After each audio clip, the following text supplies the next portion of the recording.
rien céder, ils sont habitués à tout garder. On devait discuter du hold-up électoral. 52 députés, au moins, sur le 65 qu'on les avait obtenus clairement, et le président a décidé qu'il ne pouvait nous accorder que 10. On a dit, bon, ça ne peut pas marcher comme ça. La population avait le ras-le-bol de la mauvaise gouvernance et aspirait à un changement. Toute l'opposition se trouve unie depuis le 22 février sous la houlette de l'USN. Sans division ethnique, sans division tribale, dont le pouvoir a joué jusqu'ici. C'est ça surtout qui fait pas. Il cherche avant de négocier, il a bien dit, tant qu'ils seront unis comme ça, je ne peux rien négocier, je ne peux rien donner. Le pays tel qu'il est, il est très mal géré, très mal gouverné, et je ne sais pas, avec toute la manne qui rentre à Djibouti, ce qui devient l'argent, mais on sait que ça parvient pas à la population. Djibouti aspire au changement et sur la base de l'unité nationale que nous avons réussi à constituer, qui est solide et qui chaque jour va en simplifiant, nous avons l'espoir. Bonjour et bienvenue à l'émission Bon matin, mesdames et messieurs. Aujourd'hui c'est samedi, donc samedi le 19 octobre 2013, 7h08, donc le temps qu'il fait à l'extérieur, laissez-moi vous dire ça comme il faut. Pratiquement 7 degrés donc à ce samedi matin, donc on annonce une journée avec un nuagement, donc quelques averses débutant cet après-midi, maximum 13. Il faut vous rappeler que donc il y aura quelques averses donc qui auront lieu au cours de la nuit. Donc bienvenue et donc tout le monde.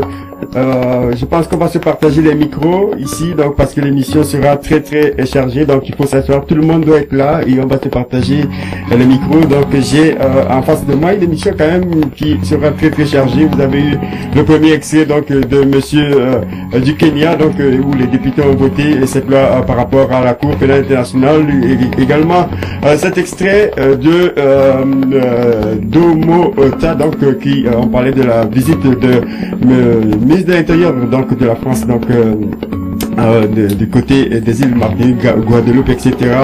On est revenu sur la mort de Thomas Sankara un 15 octobre donc 1987. C'était toujours important de revenir sur ces choses-là, et puis on a remis les choses dans leur contexte, donc avec Djibouti où il y a autant de choses qui se passent. Nous sommes nombreux, nous allons être nombreux à cette émission. Mon nom est Jean-Marie Gagny, je vous souhaite la bienvenue. Bonjour monsieur le doyen. Alors, comment vous allez? L'Afrique chez vous, comment elle va? On va se partager les micros, hein. Donc, bonjour monsieur Mohamed Hussein. Bonjour Jean-Marie, plaisir d'être là. Alors, donc, monsieur le doyen, il va falloir donner un peu de place au patriarche pour qu'il ait aussi la possibilité de dire bonjour d'une manière ou d'une autre. Il va falloir il faut pas toucher au micro parce que ça va faire un bruit. Alors, on va trouver des chaises. J'ai pensé à tout ça. J'ai Bonjour Hervé, donc comment tu vas mon cher? Bien et toi-même. Bonjour le doyen, le patriarche, tout le monde, comment ça va? Monsieur le doyen, bougez votre chaise comme ça. C'est un peu le ménage ici, là, l'aménagement du salon. Là. Donc, et puis, il y a quelqu'un qui est à côté de vous, bonjour. Oui, bonjour Jean-Marie, c'est Abdelkader, donc. Abdelkader, bienvenue à l'émission, mon cher. Merci. C'est tout cet honneur. Bonjour, le patriarche. Bonjour Jean-Marie et bonjour à tous les auditeurs. Voilà, l'Afrique chez vous, nous sommes 1, 2, 3, 4, 5, 6. Comment l'Afrique, elle va? Racontez-nous voir en 5 secondes, l'Afrique. Est-ce qu'il y a des choses qui vous ont marqué cette semaine? En dehors des sujets que vous allez aborder tout à l'heure. Qu'est-ce qui vous a marqué rapidement? Allez, 5 secondes là. Et bien sûr, que ce soit en Afrique, que ce soit dans le monde, qu'est-ce qu'il voulait dire rapidement, 5 secondes? Écoutez, à chaque fois, tous les matins lorsqu'on se réveille, bien sûr, les nouvelles tombent. Elles sont soit négatives ou bien positives. Est-ce qu'il y a quelque chose qui vous a marqué dans ces nouvelles-là? Une chose. Cette semaine, la principale chose nouvelle, elle est mauvaise à double tranchant. C'est cette réunion de l'Union africaine à Nice la semaine dernière. Pour sortir de la CPI. Oui, pour sortir de la CPI. C'était le point de l'actualité. Patriarche, qu'est-ce qui vous a marqué rapidement? Oui, en effet. Donc, pour continuer, justement, je pourrais dire que sortir de la CPI est une chose, mais cependant, ceux qui ont l'habitude de tremper ou bien de se baigner dans le sang. Ouais, on va remplacer ça avec quoi? Donc, justement, c'est ça. On va remplacer ça par quoi exactement? Monsieur le doyen? moi, c'est l'infantilisation de l'Afrique. C'est ce qui vous a marqué. Dans quoi? Dans ce qu'on appelle une révolution, une révolte manquée. Dans quoi? Vouloir sortir de ces pays, l'annoncer n'est pas le faire. Ok. Donc, vous revenez avec la même chose. Je pensais que c'était nouveau. Chacun viendrait avec quelque chose de nouveau. Mon cher. Oui, moi bon, vous avez mentionné Sankara, donc je dirais que c'est quelqu'un qui reste pour l'Afrique encore quelque chose de vivant. Voilà, il y a quelqu'un qui a un téléphone qui est ouvert, je vous demanderai de les arrêter parce que c'est le petit signal que j'ai de retour. Alors, monsieur. Moi, ce qui m'a marqué, c'est tout les nouvelles tragiques, cette vague de migrants qui vont... Encore, ils sont morts. Ça me donne que ça continue de plus en plus, quoi, malgré tout ce qui se passe. Et puis, voilà. Il y a également eu le coup de gueule entre l'Angola et le Portugal. Je sais pas si vous avez entendu parler, mais écoutez, l'émission commence comme ça. Nous avons tous ces gens ici. Monsieur Hussein, vous venez parler donc de cette situation donc de l'Union pour le salut national. On sait que à Djibouti, depuis les élections, donc le 22 février et tout, il y a eu des élections, semblant d'élections, nous dit-on, mais le pays va toujours mal. La situation ne s'est pas améliorée. Les mêmes personnes, malgré les rencontres qu'il y a eu à Londres, etc., les promesses qui ont été tenues à ce moment-là, qui ont été faites, n'ont pas été tenues jusqu'à date, et c'est important de ce rappel-là. Pour ceux qui ne sont pas habitués à entendre parler de Djibouti, parce qu'on s'est dit, on parle du Congo, Rwanda et tous les autres, même s'il est vrai qu'à Lampedusa, beaucoup de gens qui sont morts viennent de cette partie du continent africain. Présentez-nous rapidement, brièvement peut-être, pour le Djibouti, et pour qu'on mette un peu une mise en contexte, et puis après on rentre dans le vif du sujet. Alors, qui commence? D'accord. Quelqu'un commence et l'autre... D'accord. Djibouti, c'est un petit pays qui ne dépasse pas 1 million. C'est une affaire de 800 000 à 1 million d'habitants. Oui. C'est en Afrique de l'Est qui donne en face de la mer Rouge. Nous partageons des frontières communes avec la Somalie, l'Érythrée et l'Éthiopie. Oui. Et Djibouti est indépendant depuis 1977. C'est bientôt 36 ans d'indépendance. Oui. C'est bientôt 36 ans de dictature, de régime despotique. Pour rappel, le pays n'a jamais connu d'alternance démocratique depuis son indépendance. Nous avons eu 2 présidents. Je dirais 2 présidents despotes. Oui. Le premier, c'était M. Hassan Goulet de 77 à 99, et de 99 jusqu'à présent, il y a eu M. Ismaël Merguele, c'est l'actuel président despote, en l'occurrence. Et depuis ces 36 ans, il n'y a jamais eu d'alternance démocratique, ni de bonne gouvernance. Depuis 22 février, depuis 2013, il y a eu des élections. Oui. C'était la première fois. Depuis 10 ans. Après 10 ans de non-participation de la part de l'opposition au scrutin législatif, présidentiel, municipal et tout, c'était 10 ans après que l'opposition avait participé à cette élection. C'était une élection législative à vocation parlementaire, et il faut le dire, c'est pas parce que je suis un opposant, c'est pas parce que je parle au nom de l'opposition, non. La victoire a été remportée haut les mains, avec une majorité écrasante par l'opposition, c'est-à-dire... Mais c'est toujours comme ça, on dit, dans les pays d'Afrique. L'opposition réclame toujours que l'opposition a gagné au Cameroun. Pour parler de ça, je me revendique ni de l'opposition, ni de d'autres camps. C'est ça, en fait, c'est la réalité. Nous avons eu là un régime qui atteint sa monopause. Et ça va de soi. L'Union pour le salut national, l'USN, a remporté le scrutin législatif, et du coup, comme d'habitude, le régime en place a confisqué le résultat. Et depuis 2013, depuis le fin de février jusqu'à présent, c'est le statu quo. Le pays est dans une impasse politique. Il y a eu un dialogue, un simulacre de dialogue. Il y a eu 2 camps, bien sûr. Le camp de l'opposition, l'USN, est sincère. Il est là pour négocier, dans la paix, et tout. Mais c'est les blocages en face du régime.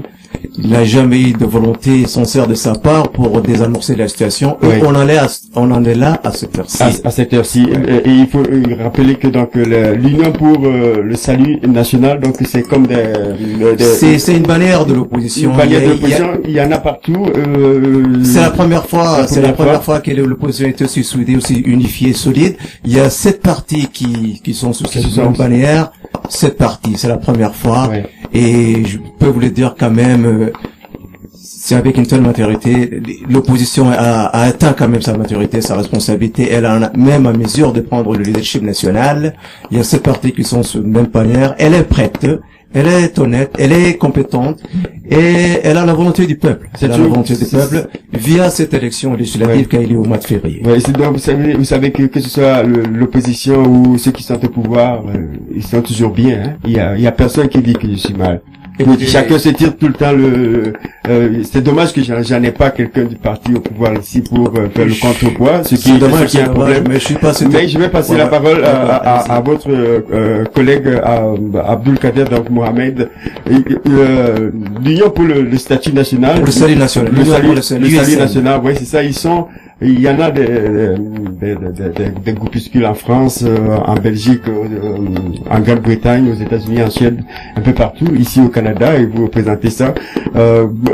Qu'est-ce que le poids que vous avez donc par rapport à la réalité sur le terrain, quel est-il, monsieur Abdulkader? Effectivement, Jean-Marie, spontanément, les comités de soutien se sont donc organisés dans la diaspora, parce que d'abord à Djibouti, malheureusement, c'est toujours il n'y a jamais eu d'alternance déjà. Donc il y a toujours la répression, ce qui fait qu'à un moment donné, même au niveau des médias, tout est ficelé. Et on peut pas s'exprimer librement. Il n'y a pas d'organes de presse libre. Il y a depuis 36 ans. Malgré tous les blogs, malgré tous ces écrits sur le Burundi, le Djibouti et tout. Il y a un seul journal depuis 36 ans. Ouais. Une seule radio, une seule télévision. Donc c'est pour ça que spontanément, les comités se sont organisés. Je tiens juste à rappeler à tout le monde que les micros sont ouverts, donc sentez-vous libre de poser des questions parce que n'attendez pas que je vous donne la parole. Allez-y. Parfait. Puis voilà, c'est pour répondre à votre question. Ces comités-là sont organisés spontanément. C'est pour apporter en quelque sorte à soutien, que ce soit au niveau financier, médiatique, et donc faire écho à tout ce qui se passe. Et maintenant, donc quel est le plan de match? Qu'est-ce qui va se passer? Qu'est-ce que vous croyez faire un peu partout dans tous ces pays où vous êtes? Qu'est-ce qui va se passer comme plan d'action? C'est loin d'être des groupes groupusculaires. Vous savez, ces comités existent à travers l'Europe et puis en Amérique du Nord. Oui. Ce sont des comités qui viennent de se créer en fonction de ce qui se passe là-bas. Oui. Et ça va de soi. Nous sommes là pour soutenir sur tous les plans, sur le plan financier, sur le plan des ressources humaines, sur le plan même du média, parce que là-bas, comme c'est le verrouillage au niveau média et tout, oui. nous servons de relais. En exemple, je vais vous donner le président Gale, il était de passage à Londres. C'est la diaspora avec le comité de soutien qui a été créé là-bas, sincèrement, qui a donné une raclée au régime qui était là, qui était obligé de dire, parce qu'il c'était contre son plein gré, il était obligé de dire, je suis prêt pour le dialogue. C'est parce qu'il y avait une action faite par le comité de soutien là-bas, par la diaspora, et récemment en Belgique, il était de passage aussi là-bas pour une visite officielle. Oui. Là aussi, quand même, le comité de soutien de l'USN et la diaspora ont manifesté contre la présence et dire au monde quand même qu'il y avait un régime dictatorial là-bas. Oui. D'où notre raison d'être à travers le monde et ici. Oui. Nous sommes là pour donner de l'action, de relais pour cette population, pour ce peuple qui a la bouche cousue, qui peut pas parler. On est là pour donner quand même. Mais qui parle quand même, parce que vous êtes en train de le faire. Qui parle quand même. Le peuple ne peut plus dire qu'il a la bouche cousue parce que vous parlez, monsieur parle, donc les gens parlent en Suède, aux États-Unis, un peu partout. Oui. C'est déjà quelque chose. C'est déjà très important. Nous remplissons un vide qui est là, et c'est très important. Et il faut continuer dans cette, je vois Hervé qui a envie de dire quelque chose. Moi, je veux savoir, je pense que la plupart de vos actions sont entreprises à l'étranger, c'est normal parce que c'est un groupe de la diaspora, mais est-ce que concrètement sur le terrain, qu'est-ce que vous faites? Sur le terrain, donc, à Djibouti. Qu'est-ce qui se passe? Quel est le lien que vous avez, la liaison avec les gens qui pensent comme vous à l'intérieur du pays? Je peux vous dire quand même, sincèrement, c'est une aubaine pour nous, et nous devons remercier la technologie actuelle. Oui. Écoutez, nous passons par le Facebook, nous passons par les technologies modernes, c'est nos seuls canaux qui nous lient quand même, c'est ce qui se passe là-bas, et ce qui n'existait pas il y avait 10 ans. Le président lui-même avait dit, on en a marre de Twitter et de Facebook. C'est ce qu'il avait dit. C'est que les gens ne peuvent pas dire là-bas, nous le disons ici par le relais de cette technologie, et ça aboutit là-bas. Il fallait voir vendredi dernier, le président de l'USN, il est de passage à Paris, Ahmed Youssouf, il a donné une florigelle d'interview pendant qu'il était en France. Oui. On a relayé au niveau de là-bas, et ça donnait, c'était très important. Ça a réveillé le moral de la population. Ça a plus ou moins activé, et c'est pour ça que nous sommes là. Ça donne des relais, nous sommes là pour une coordination sur tous les plans. Le magazine Jeune Afrique titrait il y a quelques mois, une édition récente d'octobre que Djibouti, l'opposition dénonce les arrestations. Non seulement il y a des arrestations, mais en même temps il y a des gens qui meurent dans des prisons. Oui. Et c'est des choses qui mettez-nous savoir dans le contexte. C'est dommage que cette information soit donnée par Jeune Afrique que je porte pas dans mon cœur récemment. Non, c'est vrai, c'est pas récemment, depuis 20 ans, le régime tue, assassine, emprisonne, et récemment des membres de l'opposition, feu monsieur El Mohamed El Mourayale est mort en pleine prison, le 29 août de cette année. Il était victime des mains du régime, même si le régime ne le dise pas. Écoutez, le régime, il est mort, on lui refuse de faire l'autopsie à sa propre famille pour qu'il l'enterre d'une manière décente. Apparemment, le corps a été enterré par les forces du régime, voilà, sans l'aval de ses proches et de sa propre famille. C'est la première fois. Est-ce que c'est des faits comme ça sont courants? C'est très courant. Il y a des assassinats qui sont maquillés tous les jours, et ces derniers temps, c'est récent, vu que la population s'est soulevée contre le régime. Alors, à partir du Canada, qu'est-ce qu'on peut faire? Si je suis en train de vous écouter, voilà, et je me dis, j'ai envie d'apporter justement pour ajouter un peu plus, quel est le rôle de la diaspora? Effectivement, déjà venir dans ce genre d'émission, Jean-Marie, et déjà dénoncer tout cela, mais aussi écrire aux chancelleries, essayer de rencontrer des autorités canadiennes et de sensibiliser sur la situation politique, et puis n'oubliez pas, le 22 février, juste au lendemain des élections, ils ont mis en prison plusieurs personnes. C'était des leaders qui, quelques jours avant, participaient aux élections et qui avaient légalement des titres et tout.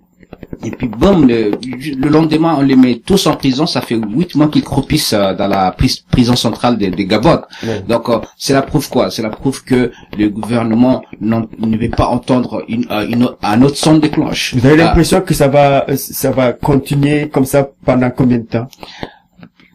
Tant que le plus important c'est de ne pas il faut pas baisser la pression. Il faut pas baisser la pression. Il faut continuer à dénoncer et vous savez, en Afrique nos dirigeants sont très sensibles. Malheureusement, et malgré les indépendances, ils sont très sensibles aux chancelleries parce que voilà, ils reçoivent des aides et tout ça. Donc il suffit que ces gens-là disent stop et ils arrêtent. Une façon de dire que vous comptez sur l'appui des chancelleries exactement. À Djibouti, vous avez les plus grandes puissances. Il y a les États-Unis, il y a la France qui a une base depuis longtemps. Exactement. Donc c'est un point stratégique. Donc ils veulent pas qu'il y ait de la stabilité, par exemple. Contrairement à d'autres pays africains où on va créer le chaos parce qu'il y a des richesses, à Djibouti c'est le contraire. Donc c'est un point stratégique. Ils veulent pas qu'il y ait le chaos et l'insécurité. Mais une chose est sûre, c'est le peuple qui décide. Et tant que le peuple va sortir dehors, va manifester et exiger son droit, à ce moment-là, bien sûr, les étrangers qui sont sur nos sols seront obligés de dire quelque chose. Il faut dire que c'est à Djibouti qu'il y a la plus importante base militaire française d'Afrique et donc qui est la seule base militaire donc américaine du continent. Rapidement donc pour conclure. Un rappel pour ce qui concerne, pour savoir ce que le comité et puis la diaspora en fait à l'étranger. C'était en fait très historique. C'était la première fois que l'Union européenne a sorti une résolution contre le régime djiboutien. C'était au mois de juillet. Oui. Ils ont dénoncé tout en pleine session parlementaire à l'Union à Bruxelles. Et ça, c'était à l'actif du comité de soutien de Bruxelles et puis à la diaspora. C'est une première dans l'histoire des annales politiques vis-à-vis de Djibouti. Et nous continuons, et comme mon collègue Abdelrahman vient de le dire, La solution, c'est dans nos mains. C'est entre Djiboutiens. C'est dans le peuple djiboutien. Mais et plus que jamais, le peuple djiboutien est décidé. Je me souviens, je connais un peu aussi bien la communauté djiboutienne. Je me rappelle que lors de ces élections, il y avait quand même une diaspora djiboutienne qui est sur place ici à Ottawa, qui avait organisé un semblant de relais, une télévision qui devait être ici, mais qui relayait exactement les informations du pouvoir. Mais bien sûr. Et vous connaissez, je sais pas si vous êtes au courant. Qu'est-ce que c'est devenu cette chaîne de télévision? J'en faisais partie. C'était moi le même l'animateur. C'est la voix de Djibouti. C'est pas une radio. C'est une télévision. C'est une radio. C'est pas une télévision. C'est une radio. Ok. C'est ce qu'on appelle la voix de Djibouti qui a été créée il y a peut-être 2 ans. Qu'est-ce que c'est devenu? Ben écoutez, parce que là-bas le régime a tout fait. D'abord c'était trop cher. Le régime a tout fait pour brouiller tout. Mais au niveau via Internet, au niveau Facebook, ça existe. C'est la voix de Djibouti. Et c'était la première fois. Ça a dérangé trop le gouvernement. Et c'est très bien. C'était la voix de Djibouti. Elle existe toujours. Alors, les contacts, comment est-ce que les gens peuvent vous contacter? Est-ce qu'il y a, après ici, c'est important de rallier les troupes, de rassembler encore plus d'énergie et de force? On fait quoi? C'est très important. On a besoin de tout le monde. D'abord, les Djiboutiens et puis les démocrates d'ici et d'ailleurs, et bien du Canada. Abdelkader va vous ajouter la liste. Mais ça va de soi, on a besoin de l'aide de tout le monde. Et puis, il faut mettre dans l'oreille des pays occidentaux, dont Abdelkader vient de souligner, 3 bases occidentales, à savoir la japonaise, la française et l'américaine. Surtout la dernière, l'américaine, c'est la première fois qu'il y a Africacom en Afrique, et c'est à Djibouti. Les États-Unis ont signé un accord de 25 ans, pour 25 ans. C'est la première fois. En fait, toujours cette erreur-là, nous, de la diaspora et d'Afrique, on demande toujours aux pays occidentaux. Et les pays d'Afrique alors? Qu'est-ce que vous leur demandez? Qu'est-ce que les pays d'Afrique peuvent faire? Les pays d'Afrique pour aider le Djibouti à sortir de cette situation. Je poserai la même question pour le Congo, je poserai la même question pour l'Égypte, Haïti ou la Martinique. Nous-mêmes, on fait quoi pour nous-mêmes? Est-ce que c'est une question? Bien sûr, c'est une question. Nos frères du continent. Oui, exactement.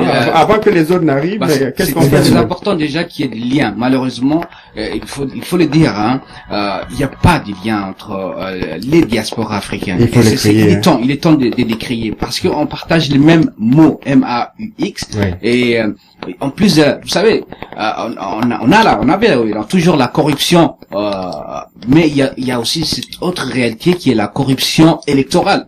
Et ça, c'est quelque chose qu'on partage tous. Et le fait de se rencontrer, de se concerter, des choses que les leaders des années 60, des indépendantistes avaient réalisé, que ce soit en France ou en Amérique, nous, on n'est plus capable.